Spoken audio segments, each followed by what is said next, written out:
তো আজকে আমরা আপনাদেরকে আহ্বান করেছি এখানে একটা অত্যন্ত মর্মান্তিক,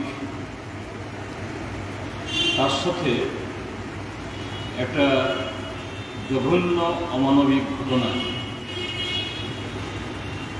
সেখানে আমাদের রাজ্যের পুলিশ প্রশাসন, অবশ্যই এখানে এই গুমতি জেলার পুলিশ প্রশাসন, তাদের ভূমিকা সব মিলিয়ে আমরা যা প্রত্যক্ষ করেছি এ সমস্ত বিষয়ে আপনাদের কাছে তুলে ধরার জন্য। আপনারা জানেন, গত 8ই আগস্ট এই রাজর্ষি যে প্রেক্ষাগৃহ ভিক্টোরিয়া, তার পাশে একজন খুবই নিষ্ঠাবান, সৎ এবং উদয়পুর মহকুমার অত্যন্ত সুনামের সাথে যিনি দীর্ঘদিন শিক্ষকতা করে এসছেন, এরকম একজন গুণী শিক্ষক অভিজিৎ দে, তিনি একজন সমাজ বিরোধী এই উদয়পুরে। তার চক্রান্তের নৃশংস শিকার হয়েছে। আমরা আজকে সকালবেলা 10:15 নাগাদ সেখানে গিয়েছিলাম। এই মৃতের স্ত্রী, তার বড় ভাই, মা, ছেলে এবং সে পাড়ার আরও অনেক প্রতিবেশী যারা ছোটবেলা থেকেই অভিজিৎ দেখেছেন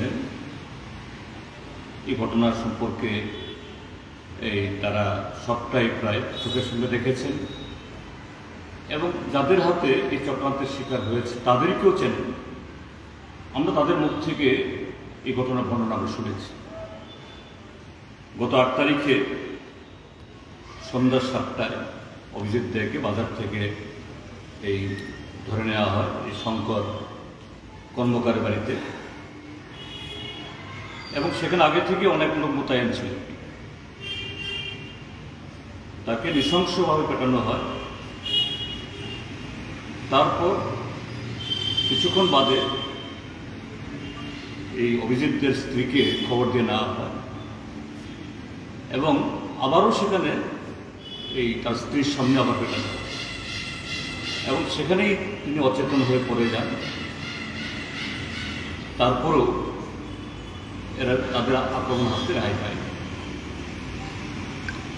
1.5 ঘন্টা বাদে পুলিশ আসে বা পুলিশকে খবর দেওয়া হয় এবং তারপর পুলিশ বিনা চিকিৎসায় অভিজিৎ দেকে 3 ঘন্টা এই থানায় বসিয়ে রেখে তারপরে উদয়পুর মহকুমা হাসপাতালে পাঠায়। সেখানে 1 রাত ছিল।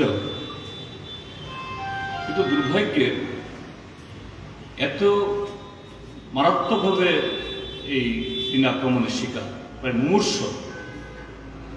এই অবস্থায়ও উদয়পুর মহকুমা হসপিটাল ডাক্তার তাকে আরও ভালো চিকিৎসার জন্য পাঠান। পরদিন আবার থানাতে নিয়ে আসা হয়। থানা আবার বেশ কয়েক ঘন্টা বসিয়ে রেখে কোর্টে চালান দেয়। এই কোর্টেই রক্তবমি করতে শুরু করে। সেখান থেকে জিবি হসপিটালে পাঠানো হয়। উদয়পুর থেকে জিবি হসপিটাল, এবং জিবি হসপিটালে স্বাস্থ্য। আমরা জানতে চেষ্টা করেছিলাম এই অভিজিৎ দের স্ত্রীর কাছ থেকে যে অভিজিৎ দের বিরুদ্ধে শঙ্কর কর্মকারের পরিবারের তরফ থেকে কোনো অভিযোগ ছিল কিনা আগে থেকে, যে না। শঙ্কর কর্মকারের একটা মেয়ে ক্লাস 8-এ পড়ে। 5-6 দিন আগে আরও 10টা ছেলে মেয়ের সাথে তারা সেখানে পড়তে এসছে। তো মাস্টারমশাই অন্য ছাত্রছাত্রীদের সাথে যেরকমভাবে পড়ান, আদর করেন, স্নেহ করেন, খোঁজখবর নেন, তাই করেছে। কিন্তু সে মেয়ে গিয়ে তার বাবার কাছে বা বাবাই হয়তো বা মেয়েকে এই শিখিয়ে পড়িয়ে পাঠিয়েছে, সে ঘটনায় একটা মিথ্যা অপবাদ দিয়ে অভিজিৎ থেকে খুন করা চক্রান্ত অর্থ এবং সেখানে নাকি বলছিল এই কত লক্ষ টাকা, 30 লাখ টাকা চাইছে, তো 30 লাখ টাকা দাও ছাড়াই নিয়ে যাবে। তার মানেটা হলো কি, তাহলে এই আক্রমণের মূল উদ্দেশ্য হলো টাকা, আর এই অল্প বয়সী মেয়েটাকে এটা প্রেরণা হিসাবে, টুলস হিসাবে যন্ত্র ব্যবহার করেছে টাকা আদায়। এবং এটা অভিজিৎদের পরিবারের বক্তব্য না, তারা তো এত সব জানেন না, তারা তো ছাত্রী হিসাবেই জানেন সব। কিন্তু প্রতিবেশী যে আমাদের বললেন যে শঙ্কর কর্মকারের সেই মেয়েটিকে দিয়ে এই সাম্প্রতিক কালেও আরো একজন শিক্ষকের কাছ থেকে এইভাবে ট্রেপে ফেলে 1 লক্ষ টাকা আদায় করে নিয়েছে। এবং এটা শুধু ওই ঘটনাই শেষ না, আরও 5-6 জন এরকম শিক্ষক এই শঙ্কর রায়ের হাতিরভাবে তাদের মানে সালামি দিতে হয়েছে। অর্থাৎ এই চক্রান্তের ফাঁদে ফেলে মেয়েটাকে টুলসে ব্যবহার করে শঙ্কর কর্মকার এইভাবে অর্থ আদায় করেছে। অর্থাৎ তার পেশাই হলো ব্ল্যাকমেলিং করা এবং নানা অপরাধের সাথে যুক্ত। যেহেতু উদয়পুর শহরের এটা কত বড় শহর, সবাইকে চেনে। তো আমরা জানলাম যে পত্রপত্র দেখেছি যে মেন অ্যাকিউজ যে শঙ্কর কর্মকার নাকি পুলিশ ধরেনি, পাড়া প্রতিবেশীরাই তাকে গতকাল ধরে পুলিশের হাতে সুপোর্ট করেছে। সবগুলো জানার পর আমরা আজকে দুপুর 12টায় এসপির কাছে গেছি, আমাদের পুরো টিমকে আমরা গেছি। আমরা এসপিকে বলেছি শঙ্কর কর্মকার গ্রেপ্তার হয়েছে, আরও একজন গ্রেপ্তার হয়েছে, এবং আমরা আশা করি আমরা পুলিশের উপরে এই আস্থা রাখতে চাই। বাকি সমস্ত অপরাধী যারা সেদিন সেখানে ছিল তারাও ধরা পড়বে, কারণ কান টান দিলে পরে মাথা আসবে, মাথা তো গেছে, তবে মাথার সাথে হাত পা যেগুলো ছিল এরা সব ধরা পড়বে আশা করি। আমরা এসপি সাহেবকে বলেছি এই আস্থা অন্তত নাগরিক হিসাবে পুলিশের হাতে আমরা রাখতে চাই, আরও হবে। এসপি সাহেব বলেছেন স্যার আপনি নিশ্চিত থাকুন, সুষ্ঠু তদন্ত হবে এবং সমস্ত অপরাধী ধরা পড়বে, শাস্তি পাবে। আমি তখন বললাম হ্যাঁ ঠিক আছে, এটা একটা এই টোটাল ঘটনার অভিজিৎদের এই মর্মান্তিক হত্যাকাণ্ডের এটা একটা টোটাল এপিসোডের একটা অঙ্গ।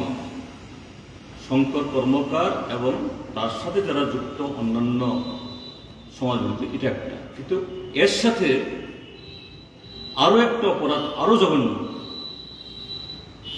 সেটা হলো RK-পুর থানার যে পুলিশ অফিসার, কোন পুলিশ অফিসার গেছে অন্তত আমি জানি না, আমি কারণ আমি বলতে চেষ্টা করিনি, ওনাদেরকে জিজ্ঞাসা আমি করিনি। X, Y, Z যে কেউ হতে পারে, ব্যক্তিগতভাবে কারোর প্রতি আমার কোনো গ্রাস নাই, কোনো অভিযোগ নাই। বাট যে অফিসারটা এই মুমূর্ষ তাদের সংঘবদ্ধ আক্রমণে প্রায় মর্মন্তুদ মৃত প্রায়, তাকে উঠিয়ে নিয়ে আসুন, নিশ্চয়ই তাকে তো এর থেকে তার মানে আলাদা করে তার নাম বলার সুযোগ নাই। তার সাথে শুরু থেকে যে অফিসার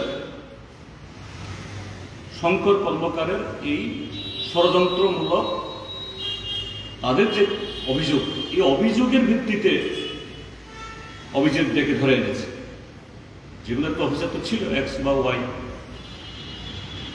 এবং যিনি কেস হ্যান্ডেল করে এই কোর্টে পাঠিয়েছেন 3টি ঘন্টা বিনা চিকিৎসায় বসিয়ে রাখলো, লকআপে ঢুকিয়ে রাখলো। জল দিয়েছে নাকি জলও খেতে পারেনি, কিছু খাওয়া দিয়েছে খাওয়া ধরতে পারেনি। তার ভেতরে একটু মনুষ্যত্বের মানে অবশেষ দেখা গেল না। তারপর যে হসপিটাল, সেখানকার মেডিকেল অফিসার, এখানেও আমি জানি না কোন অফিসার, এটা কি কোন এক্স কোন ওয়াই কোন জেড যেই হোক, কিন্তু এটা এক ধরনের কালপাবেল ক্রাইম, অর্থাৎ এটা সচেতনভাবে একজন জলজন্ত মানুষকে খুন করার অপরাধের শামিল। সেই ডাক্তার পুলিশকে বলা উচিত ছিল যে না, এই রোগী তো আপনারা এক্ষুনি আবার লকআপে নিয়ে যাবেন, কোর্টে পাঠাবেন, তার শরীর তো অ্যালাউ করছে না। সেই ডাক্তারের উচিত ছিল সাব রেজিস্ট্রার হসপিটাল থেকে অ্যাটলিস্ট সে যদি জীবিত না পাঠাতে পারে সুপার স্পেশালিটি হসপিটালে, অ্যাটলিস্ট জেলা হসপিটালে পাঠানো। ওটা রিকমেন্ড করলো না, উল্টা পুলিশ হাতে তুলে দিল, আর সে পুলিশ নিয়ে গেল কোর্টে, এবং সেই কোর্টে, এবং এখানেও এটা বলতে চাই, আমি আইনজ্ঞ নই, কিন্তু পত্র পত্রিকা বিভিন্নভাবে কিছু কিছু জিনিস তো আইন সম্পর্কে একটু হলে অভিজ্ঞতা হয়েছে। পক্সো আইনে যদি কারো বিরুদ্ধে কোনো কেস নেওয়া হয়, চট করে একদিনে জামিন পাওয়া যায়, অভিযুক্তের জামিনও পেয়ে গেল। এটা আমার সন্দেহ, এটা নাও হতে পারে, বলছি যে হাকিমও বোধ হয় তো দেখলো আমার মতো একজন ল্যামিন হিসাবে, হাকিমও তো ডাক্তার না, যে আসামিটা তো মরে যাচ্ছে, তাকে বেল দিয়ে দিল। তারপরে কি গেল জেলা হসপিটাল, সেখান থেকে গেল এই জীবিতে মারা গেল। আরো আশ্চর্যের হলো, জিবি হসপিটালে গিয়ে এইভাবে কোনো জখম হওয়া এবং থানা থেকে ইয়ে করা হলে পরে সাধারণত এগুলি ন্যাচারাল ডেথ না, অ্যাবনর্মাল ডেথ। এই সমস্ত ক্ষেত্রেতে পোস্টমর্টেম ছাড়া কোনো ডেড বডি রিলিজ করা হয়। জিবি হসপিটাল থেকে উইথাউট এনি পোস্টমর্টেম রোগীর বাড়ির লোকদের হাতে তুলে দিল, এবং এখানে আসার পর, এটা বোধ 11 তারিখ না, হ্যাঁ 11 তারিখ, এখানে আসার পর এই অভিজিতের ফ্যামিলির লোকেরা এবং পাড়া প্রতিবেশী, আমি উদয়পুরের সেই পাড়ার জনগণকে অসংখ্য ধন্যবাদ জানাবো, তারা সত্যিকারের নাগরিক দায়িত্ব ভূমিকা পালন করেছে। যেন একজন নিরীহ নাগরিকের উপর আক্রমণ, যেটা পুলিশ যারা এই সমস্ত ব্যাপারে অনেক ট্রেনিং দিয়ে আসছেন, লেখাপড়া করে এই দায়িত্ব পান, এরা ফিল করল না। পাড়া প্রতিবেশী পরিবারের লোক তারা ইনজিস্ট করার পর জেলা হাসপাতালে নিয়ে পোস্টমর্টেম হলো। এটা ত্রিপুরার যে ইতিহাসে অন্যতম একটা আশ্চর্যজনক ঘটনা। তো এই জায়গায় সবটা মিলে কি দেখা যায়, শঙ্কর কর্মকার প্রভাবশালী লোকেদের ছত্রছায়ায় বহুদিন ধরে এইভাবে ব্ল্যাকমেলিং করে নিরীহ মানুষকে শোষণ করছে। সংবিধান বহির্ভূত একটা এমন শক্তি, এরা ক্রিমিনাল জানলে, এদের অ্যান্টিসিডেন্ট জানলে,